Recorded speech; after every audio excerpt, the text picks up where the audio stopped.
tugenda kwogera waliwo propaganda aliwo. Propaganda onaaludde oba olugambo oluliwo. Mujjukire nti Mwami Museveni ya meetinga mboba advisor be Entebbe ku weekend.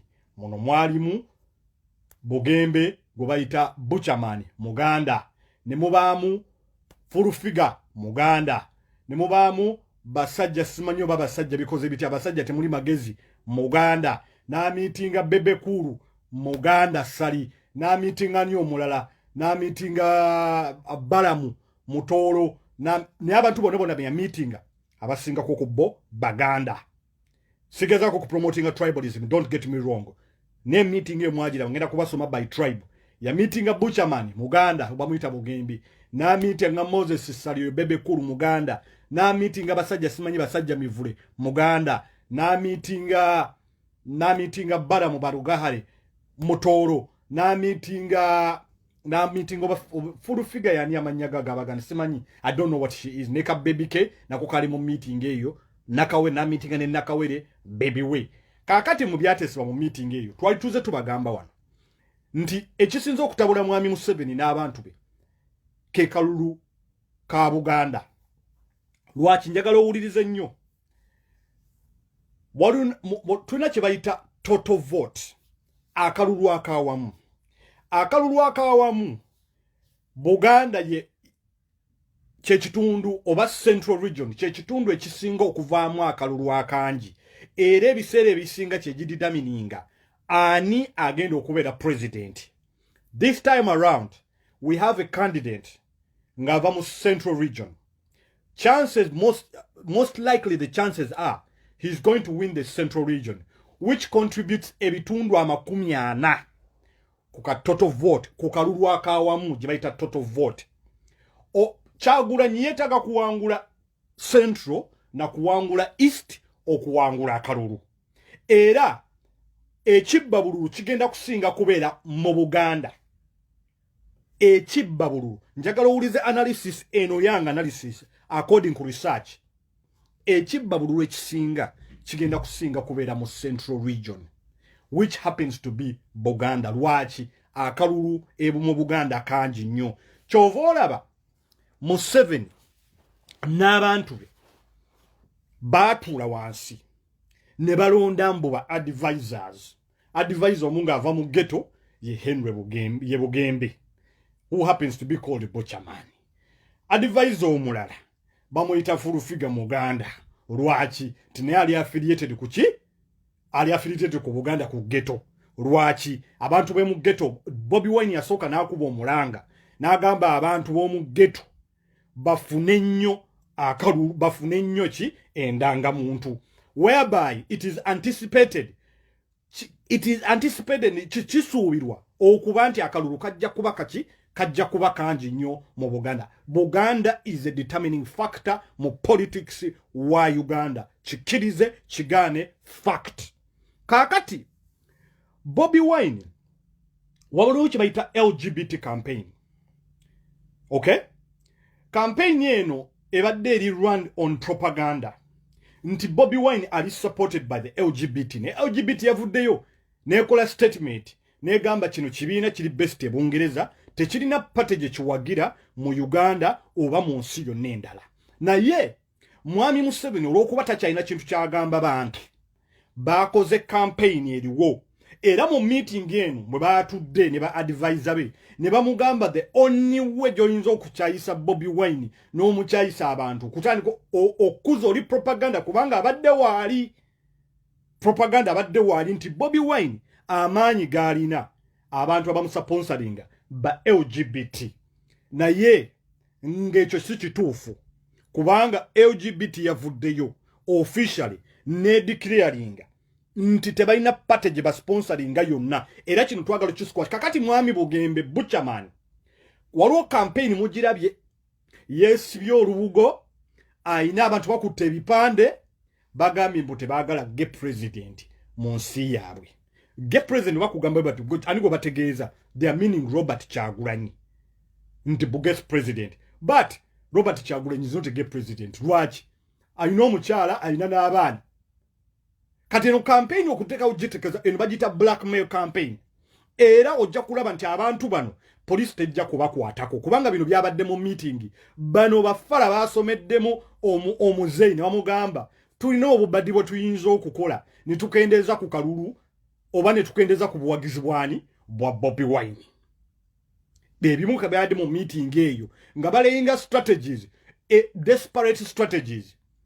Ekizibu kya Uganda's problem is not the LGBT. Uganda's problem is corruption, is leaders who have failed to meet up with their promises. Abakulembeze abalemeddwa okuweereza abantu.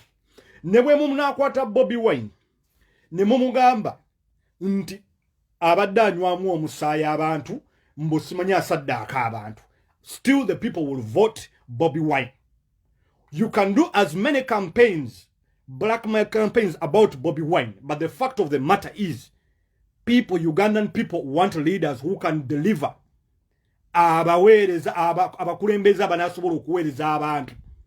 Kino kibaddewo nga bakikozesa nga bagamba era tukola ne video no genda okulaba abantu nga bakoze ko video. Ojja kulaba comments ezimu mukola muli babi abisi agate tuyinza bakwa sansi yaffe.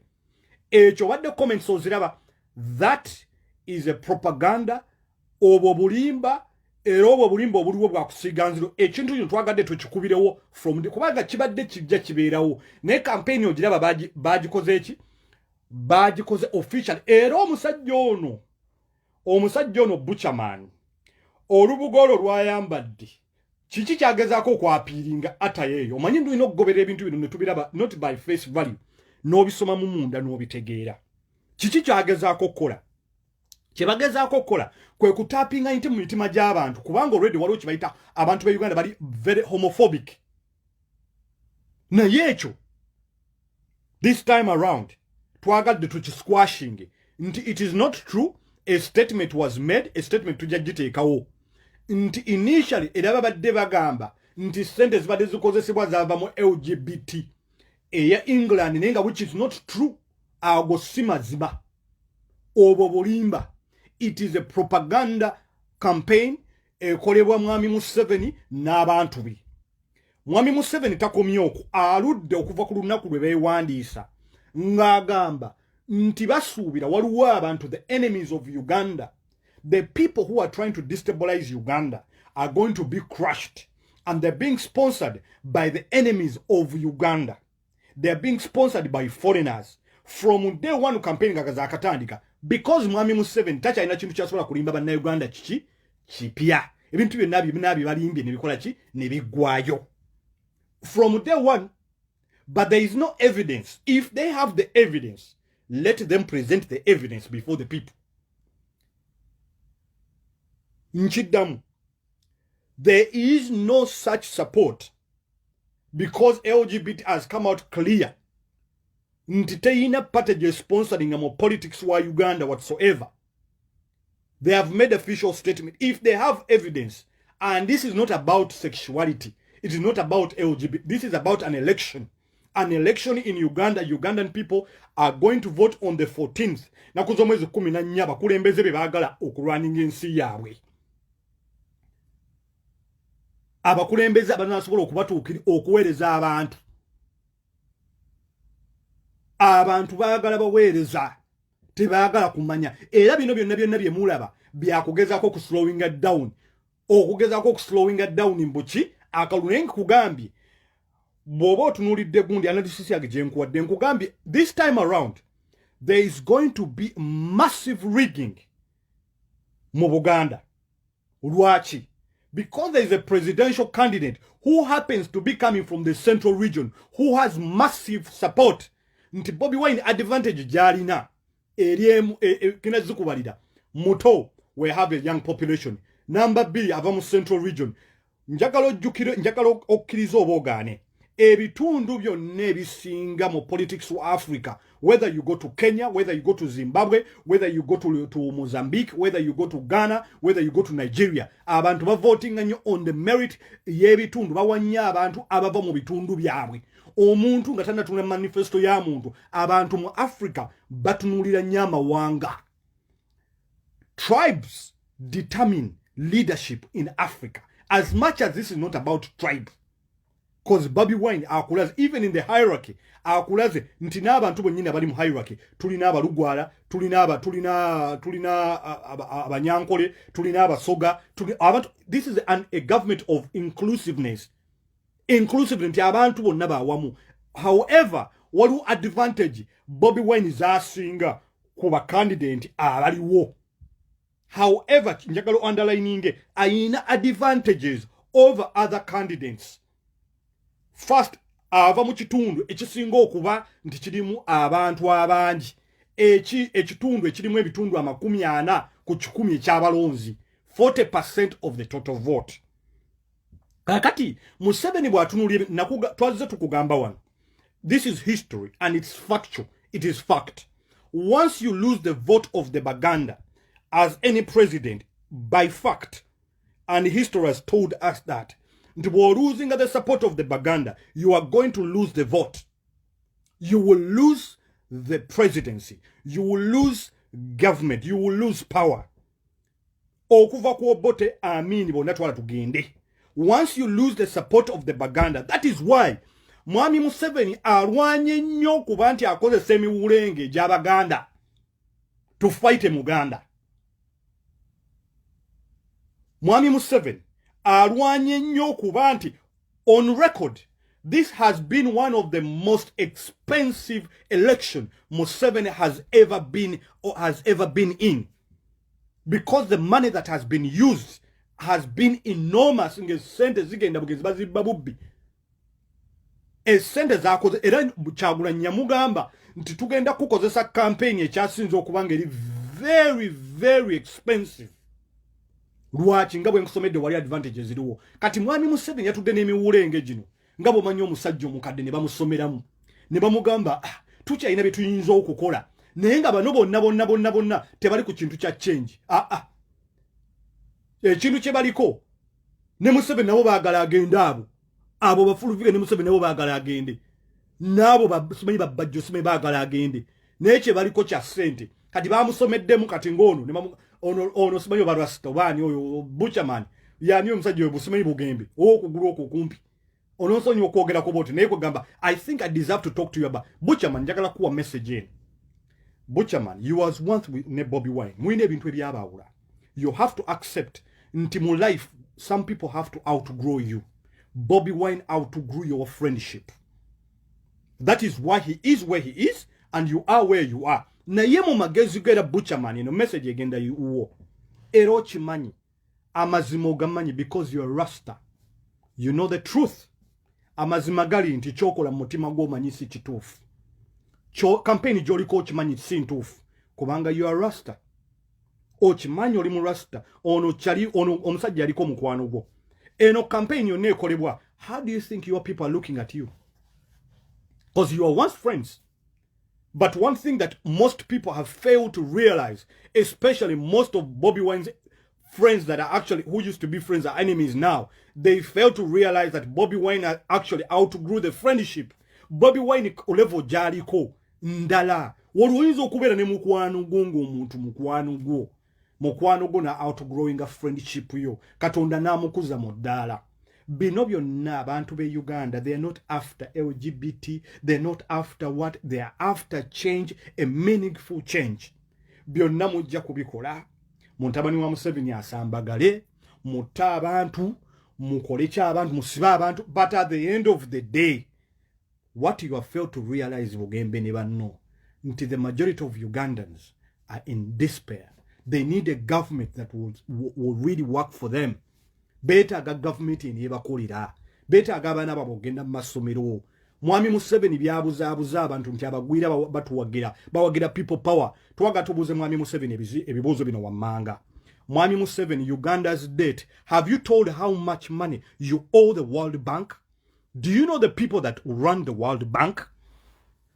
Omanyi bino bitu byakwebereramu. Nga Kyagulanyi bwe yatugamba. Kwebereramu. Twagala ntubuze. Njagala mbuze Mwami Museveni.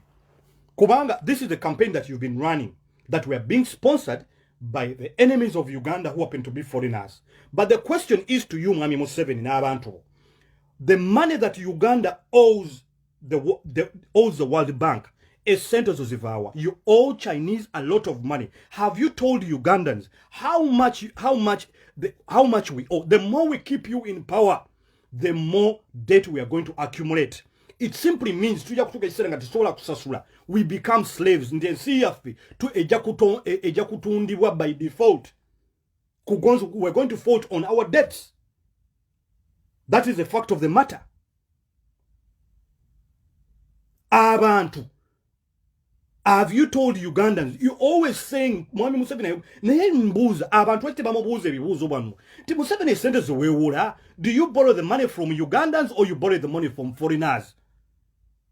Some of the money you borrowed it even from the LGBT as well, Mwami Museveni. There was a law that you were supposed to sign, the anti-gay law that you were supposed to sign. Why didn't you sign that law into law? If today, Uganda's problem is not gay people. Uganda's problem is your government, a government that kills with impunity, a government that arrests young people with impunity, a government that has failed them for the last 35 years. How many generations has your government killed, Mwami Museveni? How many? These are questions that we have to put to you. Because today, there's a propaganda that you're giving Ugandans who are naive, who cannot ask questions. But some of us are smart enough to ask you, all the money that you owe is sent on Nazibanjiwa Uganda.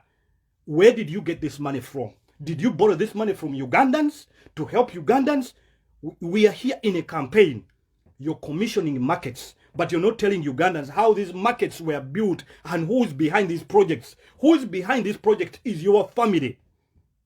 Abantu abali behind these projects onazo commissioning family yo. Family yo. Kutesa owns our airport, Entebbe Airport. Mwami Museveni Mukutesa yayita mo bidi chi ayabba n'emitwalo 5 aga a full minister of Uganda, foreign minister, yali mu scandal ya mitwalo $500,000 in America with the Chinese. This man owns our airport. How did he get our airport? This man happens to be in your family. His son is married to your daughter. Your daughter is married to his son. Ebintu bino byakubuuza mubuuza abantu, okay, Museveni is commissioning roads. But the question is, where is he getting the money from? Era how much go send gwo buli munna Uganda buli alaba video eno. Olina omutemwa gwa sente gwolina okusasula. Balekerawo okubabuzaabuza ne propaganda nga babagamba nti Mutichagulanyi is being sponsored by foreigners to destabilize Uganda. The only thing destabilizing Uganda is the disservice from your bad politics. The thing that is ekintu ekisinza okuwona Uganda kyekyokubeera nti tulina abantu abademeddwa okuweereza abantu. Ugandans are demanding their country back. And the only thing tulina olunaku olwaliwo bannayuganda balaba video yange kyekyokubeera nti tulinaako ke bayita akalulu. That is kyekyo ekisumuluzo kyokka gega amaanyi gokka g'olina. Gega amaanyi gokka g'olina munnayuganda ogenda okuba akalulu. Njagala weebuuze byolabako bano abasajja babugembe bye bakola, simanyi bagundi babuchamani bye bakola, bye bireetedde ensi yo okufuuka nga bwefuuse. Buuza Mwami Museveni ebbanja ly'olina okusasula erya miliyoni 3. Gwe buli munnayuganda laba video eno n'ebbanja lya miliyoni 3. Kigenda kututwalira emyaka emirala 2 okusasula Uganda ebbanja lyayo. Naye nga ssente zibadde zibbibwa day in and day out. Naye olunaku olwaleero nti ekizibu Mwami Museveni, the best idea he can come out with his stupid advisors. Museveni, you are a shame. NRM, you are a shame. Nti the best you can come up with. Kutula naba full figure, kutula naba Buchamani, kutula naba Moses Sali. You strategize and say, now the only key we have left is to tell Ugandans, banebe abantu abambadde nkofire myufu, bana abantu abamyufu bali sponsored, bagala kujja kuonu n'abaana baffe. Byonna bimubikoze. Electoral Commission ebifaananyi byaliwo ebya Bobi Wine. Bobi Wine alisimanya kutta omusokoto gw'enjaga. Bobi Wine ne mumuleta ebifaananyi nga akutta omuntu amusala ali mu kumulya musezi. Abantu bamuwagala ku mutima kubanga ye ttaala lyabwe eriri mu ttano. Ne bw'oleta Bobi Wine nga akutte fooko ng'akutte ekifi ky'omuntu akiteeka mu kamwa. Abantu bagenda kulonda Bobi Wine. akalulu ka Buganda akabasumbuye nnyo abantu bagenda kulonda ani Buchaman webereremu amazima ogamanyi abantu bano bakozesa bwe banaamala okukozesa nga bakozeseza zebura mwenna bajja